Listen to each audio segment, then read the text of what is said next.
neskladáte.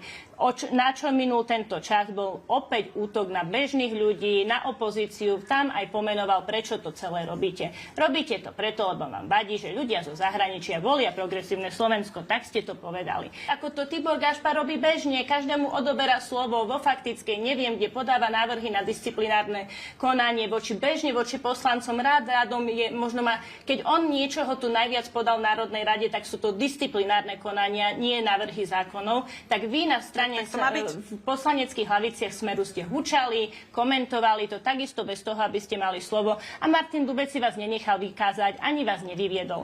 A bol ďalší incident, že mali byť použité tieto vizuálne pomôcky opäť. Ja neviem, prečo s tým máte akože problém. Ja viem, že ste bezobsažní, hľadáte témy, urobiť rozruch, aby ste boli v médiách, aby sa na vás nezabudlo. Objektívny, váš predsedajúci Martin Dubec si ma neustále inak vypína, keď ho upozorňujem na to, že nám tam nejaký Pročko nadáva a neurobí ani pol slova. Naozaj vyše 2 rokov tu robí progresívne Slovensko spolu s Matovičovcami úplný cirkus a nedostávame, skáču nám do rečí, vymýšľajú, že ako vlastne prerušiť rokovací deň a potom sa sťažujú, že nerokujeme o nejakých bodoch.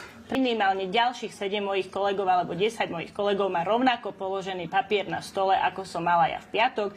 Predseda Tibor Gašpar, nemám pocit, že ich vykázal z rokovacej miestnosti. Nemám pocit upozorňovať a vykázať sú dve rozdielne veci. Neskačte mi do reči, pani Plevíková. Že sa neviete chovať. Pani Plevíková, chovať. tu kritizujete, že ja som bola vykázaná, pretože som mala papiere na stole. Takto Andrej Danko povedal médiám, takto to zaramcoval, takto sa to prejednávalo na grémiu. A priamo útočil na nás, nehovoril vecne o zákone, hovoril o konkrétnych ľuďoch, o tom, čo majú v DNA. To sú praktiky, za ktoré by sa totalitné režimy nemuseli hanbiť. Vy sa niekedy počúvate, aký bordel robíte akože v pléne Národnej rady? Počúvate sa niekedy? Ako to prerušujete? Čo vy rozprávate, pani Plevíková? No samozrejme, že sa počúvam. Lebo to nemá hlavu a petu toto, čo hovoríte. Ale prosím vás. Áno, presne takto idete drzo, aby ste niekoho zhadzovali. Toto je presne progresívne Slovensko. Dámy, vychladli ste cez víkend? Nie. To nie je otázka môjho vychladnutia, to je o tom, čo si predsedajúci schôdze môže dovoliť a kam zasahujú jeho kompetencie. Andrej Danko opakovane vyslovene účelovo berie slovo opozičným poslancom a poslankyňam. Podľa toho, v akom je stave, sa rozhoduje, ako veľmi zasiahne.